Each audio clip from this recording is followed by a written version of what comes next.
자, 여기에 영양부식하고 내구부식 두 가지가 있어요. 토양유기물에는. 근데 영양부식, 요거는 미생물의 쉽게 말하면은 탄소원이고, 요거는 영양원이에요, 영양원. 근데 요게 영양원이라는 것은 뭐냐면 반찬하고 같고, 요거는 밥이라는 얘기인데, 미생물에 개분, 돈분, 우분, 유박, 요런 것들은 아무리 땅에 많이 줘도 3개월 지나고 나면 분해가 다 되고 없어져 버려요. 그러니까 토양 유기물 함량 올리는 데는 별로 효과가 없어요. 그러면 여기서 말하는 돈분, 우분은요, 소가 막바로 쌌을 때 얘기고, 거기에 볏짚이라든지 왕개라든지 톱밥이 들어갔을 때는 밑으로 내려와야 돼, 밑으로. 근데 유박을 어느 연구기관에 있는 후배가 땅심 좀 올려보겠다고, 유박 잘 아시죠? 유박을 갖다가 2배, 3배를 줘갖고 몇 년 재배한 후에 지 손으로 그 흙을 떠가와갖고 분석을 하니까 토양 유기물 함량이 하나도 안 올라가는 게 하나도. 그럼 여러분들도 이게 앞으로 산채 재배에 유박을 많이 사용하실 텐데, 이거는 토양 유기물 함량을 올리는 게 아니고 뭐라고요? 화학비료 대신으로 영양분 공급으로 주시는 게 맞다 이게야. 여러분들 유박을 주고 퇴비 좋다고 생각하는 농민들이 우리나라에 지금 40%가 넘어요. 그거는 백날 줘도 헛거예요. 백날 줘도 헛거예요. 영양 가치는 있지만은 땅심 올리는 건 아니다 그 얘기예요. 그 다음 밑에 이끼 갈 때 텃밭, 고추 때, 옥수수 때 뭐 이런 것들은 발효 시기 갖고 주면은 3개월에서 한 5년까지 땅 속에 남아있다 이게야. 그러니까 여러분들이 제가 강조하는 게 그거잖아요. 이런 거보다도 이런 거 좀 니그린이 많은 걸 주라는 얘기가 그 얘기인데, 그 이유가 뭐냐면 이거예요. 배추시래기 무시래가 있어요. 그거 20톤 추록으로 한 추록 갖고 와서 퇴비 만들고, 한쪽에는 아까 선생님 말씀하신 대로 산에 파쇄목이라든지 나무가지 전정한 거 이런 거 한내아가 갖고 퇴비를 만들었다는 얘기야. 퇴비 만들면 어떤 게 많이 남아요? 나무가지가 한내아가 하는 게 훨씬 많이 남잖아요. 이쪽에는 없단 말이에요. 없어져가 물이 돼가 없어져 버린단 말이에요. 또 하나, 밭둥논뚝에 뭐가 있습니까? 여러분들 이런 봄에 찔레나무가 있죠. 찔레나무를 갖다가 보면은 새순이 싹 나오죠. 그놈을 잘라갖고 껍질을 싹 비겨갖고 씹어보면 달짝지근하니 맛이 있어요, 없어요? 맛있죠. 그런데 그놈이 하지가 지나고 2달 보름 후에 잘라갖고 껍질을 까서 씹으면 잘리킬까요? 안 잘리킬까요? 안 잘리키고, 그게 해답이다 이거. 그게 해답이다는 얘기야. 그러면 쉽게 말하면 배추시래기, 무시래기는 이 두 가지밖에 없어요 이거. 그러니까 제로에서 10%인데 요거 나무에는 요 놈이 있고, 또 찔레나무에 안 잘리킬 때는 요 놈이 생겼기 때문이다 그 얘기죠. 그러니까 니그린이 많으면 많을수록 땅 속에서 오래 간다 이게. 오래 간다는 얘기야. 퇴비는 빨리 분해내는 놈이 좋습니까? 늦게 분해내는 놈이 좋습니까? 상당수가 빨리 분해되는 게 좋다 근데 그거는 아닙니다. 땅 속에서 오래 가는 놈이 좋다 이게야. 왜 그러냐? 미생물의 밥이 뭡니까? 미생물의 밥. 우리가 미생물을 잘 준다, 좋아한다, 이어도 보면 EM 있고 뭐 자주 준다 이거지. EM을 그러니까 미생물을 주면은 미생물의 밥이 뭐냐 이거지. 미생물의 밥은 토양에 있는 유기물입니다. 토양 유기물입니다. 토양 유기물이 없을 때는 미생물을, 고급 미생물, 아무리 비싼 미생물을 백날 갖다 이어도 먹이가 없고 집이 없을 때는 미생물이 살지를 못합니다. 제가 경주환경농업교육원에 한 10년째 강의를 하고 있는데 이 얘기를 했더니만 앞에서 셋째 줄에 앉았던 풍채 좋은 분이 싱긋이 웃는 거예요. 앞에서 강의를 할 때 어떤 반응이 나타나는 분들은 반드시 어떤 사연이 있다고요. 그게 끝나고 나서 물었어요. 그러니까 자기가 현직 농협 전무래요. 그러니까 환원 사업 한다고 농협 돈 5천만 원을 갖고 저런 미생물들을 사갖고 공급을 해준 거예요. 농민들한테. 그런데 그 이듬해 이 총회 때 와서 그분들이 막 들고 나선 거예요. 돈 5천만 원이 이름이가 왜 실데없는 미생물을 대도 안 하는 미생물을 사줘갖고 돈 5천만 원 허비했느냐 하고 막 따지더란 얘기야. 그래 어떤 데 주셨는데요 하니까 재미나요. 개간지, 모래땅, 그 다음 퇴비는 안 주고 화학비료만 줘갖고 계속 농사를 지어온 땅. 그런 땅에 유기물이 있습니까 없습니까? 없단 말이에요. 없는 땅에 줬으니까 얼마 안 가고 죽어버린단 말이에요. 그러고 또 살 집이 있어야 되는데 그게 뭡니까? 토양 유기물이란 말이에요. 그래서 여러분들이 알고 농사 짓는 거하고 모르고 농사 짓는 거 이렇게 차이가 난다 그 얘기거든요. 이제 이해되셨죠?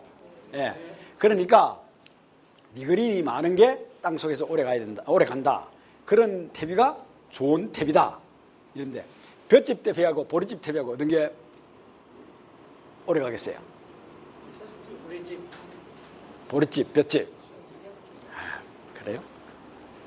보리집이 훨씬 오래 갑니다. 하는 이유는 볏짚은 4월 말에 파종하죠. 볏짚 파종하죠. 5, 6, 7, 8, 9, 10. 6개월간 자란 겁니다. 볏짚이. 보리집은요. 11월 달에 파종합니다. 10월 달에 하니까 11, 12, 1, 2, 3, 4, 5, 6. 8개월입니다. 2개월 더 있습니다. 앞으로 여러분들이 이 퇴비 원료를 구하실 때는 그 중에서 땅에서 올라와서 제일 오래된 놈이 니그린이 제일 많다. 이렇게 판단하시면 된다. 그 얘기예요. 아시겠죠? 그죠? 네. 근데 여기 한번 보십시오. 이게 참 재미나는 게 여러분들 아마 처음 들을 거예요. 이게. 제가 퇴비에 대한 자료만은 딴 건 몰라도 퇴비에 대한 자료만은 진흥청보다 책자가 더 많아요. 왜 그러냐? 한평생을 했으니까. 70년대부터 지금까지 다 모아놨으니까. 퇴비에 관한 거 책자 나온다 하면은. 그리고 또 그냥 복사된 것도 많고. 이거 보십시오. 딴 거는 제끼놓고 흑농종묘 아시죠? 중앙종묘도 아시죠? 예. 이게 76년도 5월호에 최신의원의 흑농종묘에서 발행한 자료에서 나온 겁니다. 우리는 개분이나 유박을 밭에 주면 유기질 비료를 주었으니 토양에 토양 유기물이 생겼을 것으로 생각하기 쉽다. 그러나 개분이나 종박에는 유박에는 니그린이 없다. 따라서 그것들은 아무리 많이 주어도 토양에 토양 유기물이 1g도 생기지 않는다. 조금 전에 얘기한 그 내용입니다. 이해되시죠? 예. 근데 이거를 모르고 그냥 유박만 주면 다 퇴비 좋다고 하는데 이건 아니다. 이게 아니다는 얘기예요. 요건 넘어갑시다. 넘어가고. 자, 보십시오. 퇴비하고 유박의 비교인데요. 퇴비는 부산물 비료 중에 부숙 유기질 비료라고 그럽니다. 법상으로. 요거는 우리나라의 비료관리법에 보면 보통 비료하고 부산물 비료하고 두 가지로 나누입니다. 나누는데 부산물 비료에 둘 다 유박하고 퇴비가 속하긴 하지만은 퇴비는 반드시 발효 과정이 필요합니다. 유박은 발효 과정이 필요 없습니다. 여러분들한테 무슨 소리 하냐면 유박 새카맣게 펠렛으로 만들어 왔죠. 펠렛으로 만들어 이거 발효시키 갖고 사용하기 좋게끔 펠렛으로 만들었다. 그거 빨간 거짓말입니다. 왜 그러냐? 유박이라는 것은 기름짠 찌꺼기거든요. 깻묵. 그러니까 쌀겨, 콩깻묵, 그다음에 유채 이런 거 기름짠 찌꺼기이기 때문에 이건 발효는 안 시키고 그냥 전부 다 기름 볶든지 굽든지 해갖고 기름짠 찌꺼기인데 그건 발효가 안 일어나고 전부 다 그대로 펠렛을 만들었단 말이에요. 그래서 목적은 뭐냐면 퇴비는 땅심을 높이는 거고 유박은 비료 효과를 가져온 겁니다. 이 차이가 있습니다. 이 차이. 그런데 이놈을 갖고 퇴비 좋다고 하는데 이건 틀렸다 이게야. 그래 경남 같은 데서 경남하고 경북의 그 사이에 딸기밭이 이 하우스 하는 데가 있습니다. 한 2년 동안 유박이 사용하기가 편리합니다. 냄새도 안 나고 한 2년 동안 사용해가 농사를 거의 망친 적이 있습니다. 그러기 때문에 앞으로 여러분들이 이 퇴비와 유박을 확실하게 구분을 하셔야 돼요. 이게 앞으로 사용하기 좋다고 유박 사용 많이 하실 거예요. 이거는 어디까지나 화학비료 대신으로 사용하시는 건데 이것도 그냥 주시지 말고 오늘 이제 5분 시간에 다 배워야 되는데 발효시켜가지고 주자. 간단하게 그런 방법이 있어요. 다 배우라고 하지 마시고 예. 한 번 더 오시면 아니 근데 여기서 이제 저 스케줄이 그 어떻게 짜진지 따라서 틀리는데, 저기는 오미자에는 여러분들이 제가 오늘 오분에 저 계장님이 와 계신데 굉장히 오래 갈 거예요. 왜 그러냐면은 지난번에 5시간 했거든.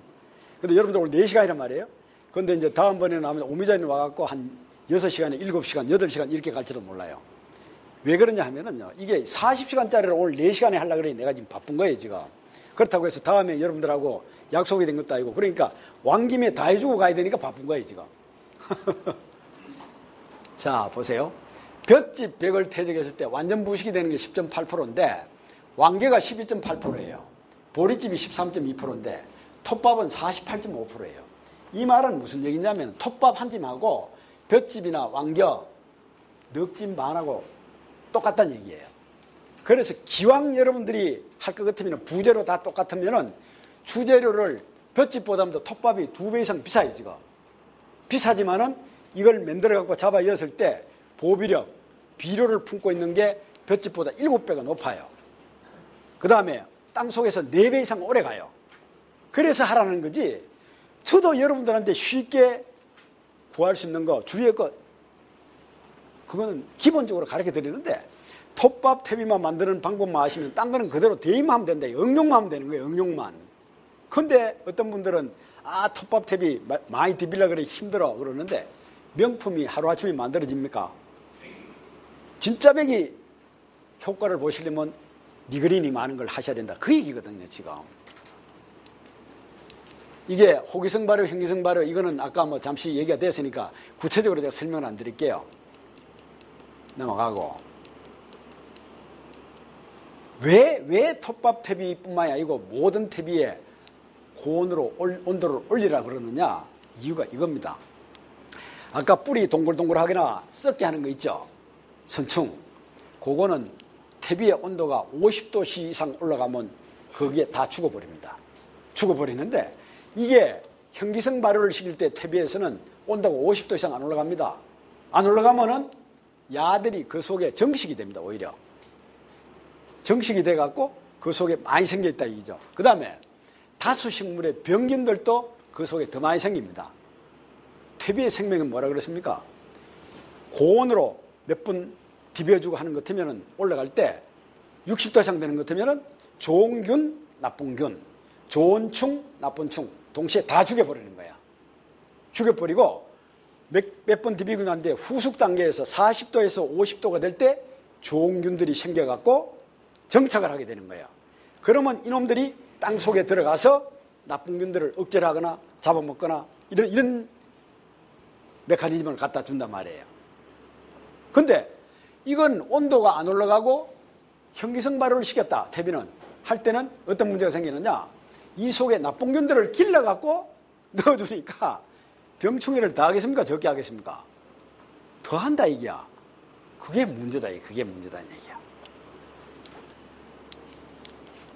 쭉 넘어가고 발효 퇴비와 썩은 퇴비 차이점, 이건 집에 가서 한번 읽어보십시오. 그런데 이게 있습니다. 선충이요. 3개월 발효시킬 때 나쁜 선충, 좋은 선충 한 마리도 없어요. 6개월 발효시킬 때 나쁜 선충은 한 마리도 없는데 좋은 선충이 생겨요.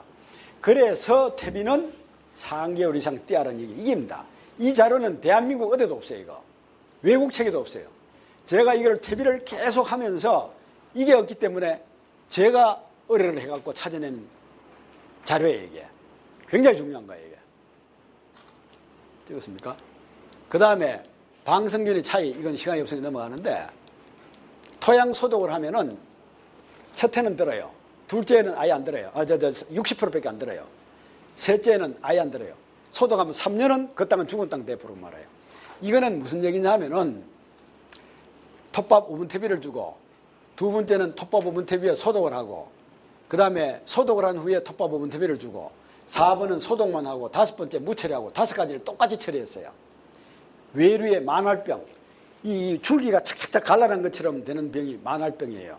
이 병에 걸리면 농사 실종할 정도가 되는데, 이거를 했는데 한 달 후에 보니까 하얀 사각형, 소독을 했는 땅에서 병균이 제일 많이 나타나요.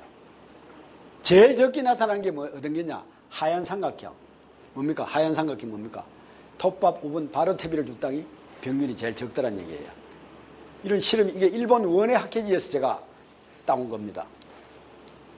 이게 보십시오. 이거는 스팀으로 소독을 한 거, 이거는 스팀으로 소독 안 한 거. 스팀으로 소독을 해도 어때요?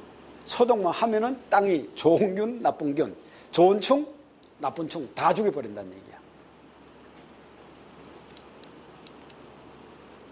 아까 톱밥 위에 그 제조 원리는 일부가 나왔으니까 넘어가고,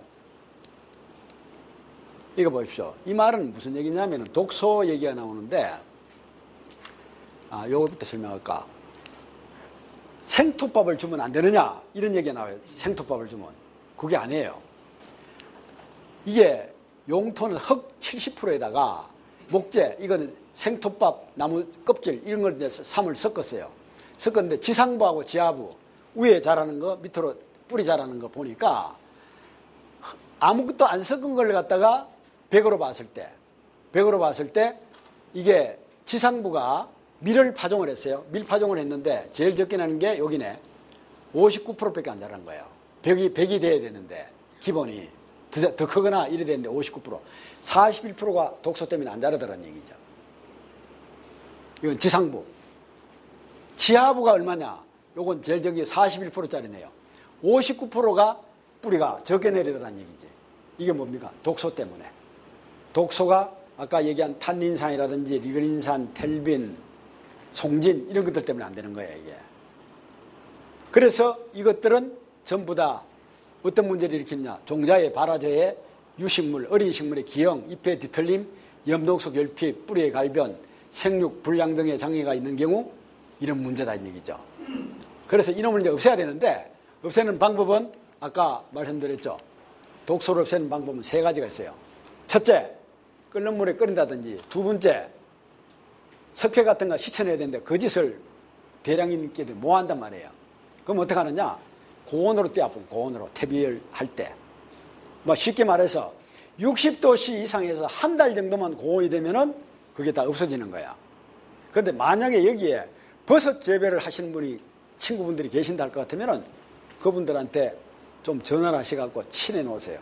그러니까 그 버섯 배지를 갖고 오면 그 버섯 배지는 종균 접종을 하기 위해서 이미 스팀으로 다 한번 찡기기 때문에 독소들은 다 없어진 거예요. 톱밥은 4개월 발효시킨 걸 버섯 배지 같은 거는 1개월 반 정도, 한 2개월 발효시키면 훌륭한 퇴비가 됩니다. 그거 사용하시면 된다 이거죠. 그 다음에 탄질률, 이거는 뭐 여러분들 별로 문제가 없을 거예요. 그런데 이거 보십시오. 이거는 그냥 흙입니다. 흙에다가 고추를 심고 여기는 이 흙 70%에다가 30%를 미숙 톱밥 퇴비를 넣으세요. 그러니까 70일 육명 고추를 심었어요. 그러니까 3개월 동안 딴 거 아무것도 안 하고 물만 조각히 하세요. 퇴비 30% 준 게 나왔습니까? 안 준 게 나왔습니까? 안 준 게 나왔잖아요. 우리가 지금 농민들의 상당 숫자가 이런 농사를 짓고 있어요, 지금. 아까 이건 쭉 다 나왔고. 자, 여기에서 퇴비가요. 아까 이게 보십시오. 톱밥의 크기 뭐 이런 건 적혀놓고 침엽수, 화렵수 톱밥 모두가 가능하다고 그랬습니다. 아까 선생님 궁금하신 거 이제 나옵니다. 근데 안 되는 게 콜크나무는 안 돼요. 콜크나무. 콜크나무가 뭔지 아시죠? 굴참나무 껍질, 사이다병 옛날에 뚜껑, 요새 와인 뚜껑, 뚜껑. 이건 안 썩어요, 안 썩어. 예. 그러고 바닷물에 저장 원목의 톱밥도 가능하다 그랬습니까? 가능 안 하다 그랬습니까? 여기. 뭐라고 적어놨습니까? 가능하다고 적어놨잖아요. 이거 나중에 시간이 나면 내가 설명하고 시간이 없으면 그냥 넘어가는데 바닷물에 띄운 거 전혀 걱정 마시고 이 톱밥 템이 만드는 원리에만 의해서 독소하고 탄질률. 탄질률은 여러분들이 질소질을 비료를 많이 사용하시기 때문에 그건 별 문제가 없을 것 같아요. 이래 하시면은 훌륭한 퇴비가 됩니다. 어떤 나무 소재라도. 그 다음에 안 되는 게 또 뭐냐면 목재 가공 과정을 거친 톱밥은 중금속하고 도료 때문에 안 돼요. 이런 거. 파쇄한 거. 이건 뭐가 들어있습니까? 도료, 페인트가 들어있단 말이에요, 이게. 예. 이런 건 독소 때문에 안 돼요. 이것만 제외하고는 딴 건 다 돼요. 뭐 어떤 분은 소나무가 안 된다, 뭐 이런 문제인데 그거 아니고 낙엽송이 뭐고 다 돼요. 그러니까 아까 그 독소를 제거하시고 그 다음에 질소질 좀 부족한 거 이 원칙대로만 하시면 다 문제가 없다 이거지. 이게 보십시오. 가축분 퇴비, 개분 발효 퇴비, 왕겨 퇴비, 청초 퇴비, 볏짚 발효 퇴비 여기 요대로만 해갖고 아까 그런 식으로 디벼주는 걸로 대입하시면은 진짜 쉽게 됩니다. 톱밥 퇴비만 정상적으로 발효하실 수 있는 기술만 있는 것 같으면은 이거는 누워서 떡 먹기입니다. 누워서 떡 먹고 안 되는 거 하나도 없어요. 이게 너무 쉬워요. 너무 쉬워. 그러니까 여러분들이 이걸 참고 자료를 하시면 되는데 여기 보십시오. 톱밥 퇴비와 배양토 제조 방법이 있는데 저거 축분 퇴비는요. 축분 퇴비는 우분이나 동분 퇴비는 아무리 발효를 잘 시켰다 손 치더라도 그 속에 영양분을 인위적으로 빼낼 수가 있습니까? 없습니까? 인위적으로 못 빼죠. 절대로 못 빼죠. 그러니까 300평당 과다하게 넣었을 때는 몇 년 안 가서 염류집적, 쉽게 말하면 양분 과다 현상으로 문제가 생긴다 이게야. 근데 이 톱밥은요, 질소이장 가리가 다행히 아주 적게 들어앉았죠. 리그린은 많은데 땅속에 미생물의 밥은 많은데 그럼 어떻게 하면 되겠어요? 이놈을 발효시키는 걸 고질소 함유 톱밥 퇴비, 이 톱밥 양은 똑같아요.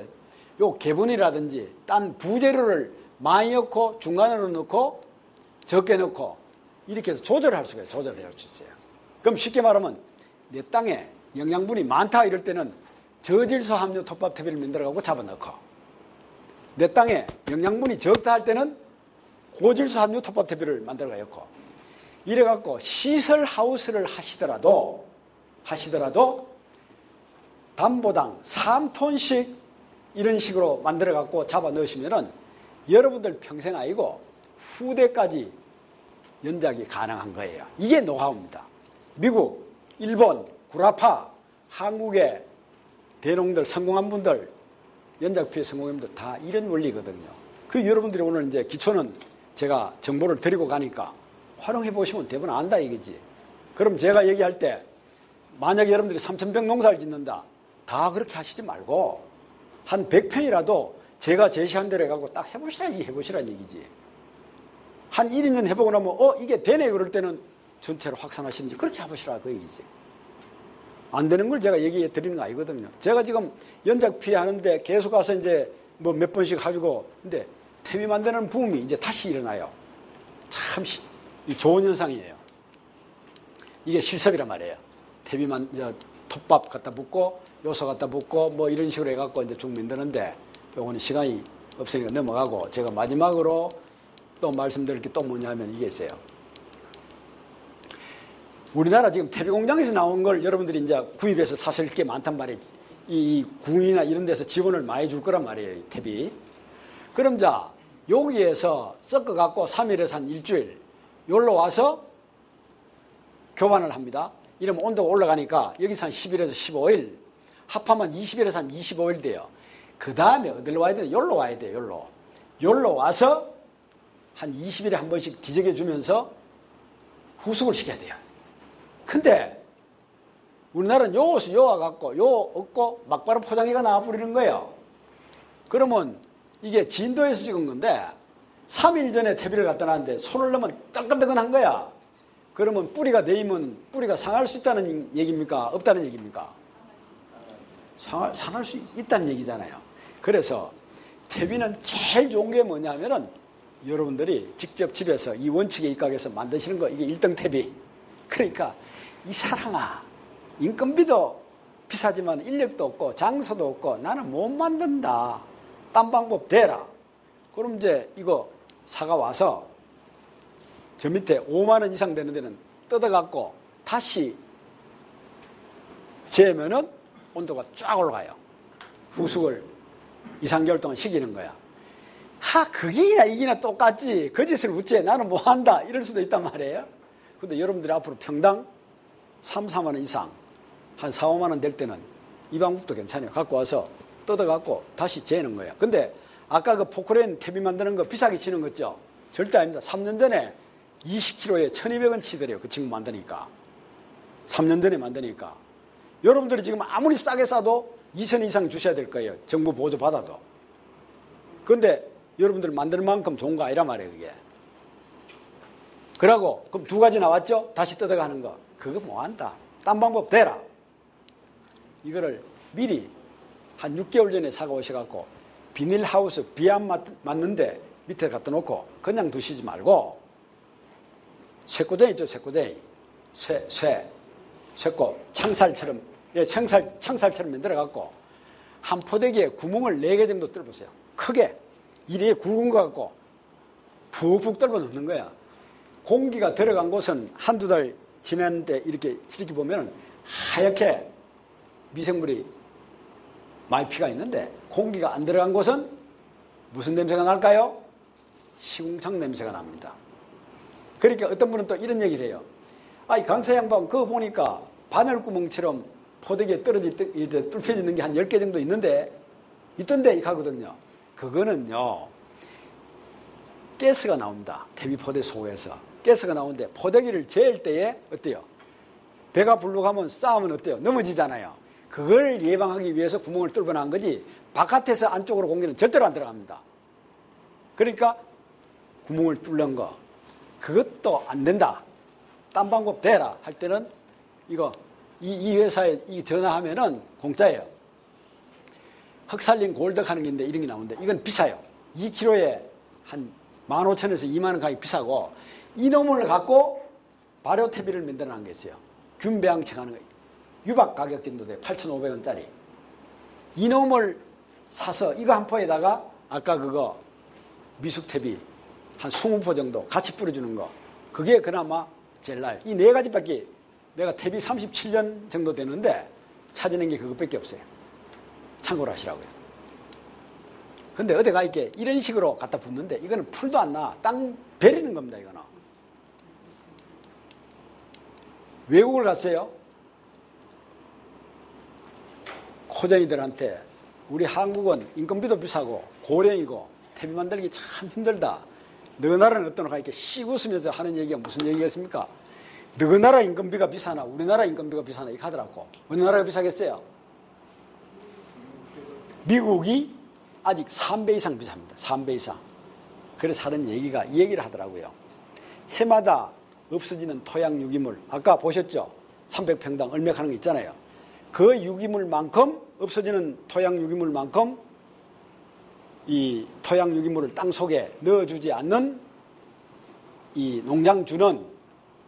농장주로서 자격이 없다. 그 소리를 하더라고요. 내가 진짜 한 방 얻어먹는 기분이 들었어요. 망치로 한 방 맞은 기분이 들었어요. 필리핀, 오스트리아, 쿠바 태비 많이 합니다. 근데 쿠바 농장이 참 재미나는 게 있어요. 이게 옆에 보이죠? 메리골드 같은 거 이런 보이죠? 이게 뭐냐면은 허브 식물입니다. 전부 다. 이런 것들이 많이 심어지면은 냄새가 나면은 벌레들이 적게 찾아옵니다.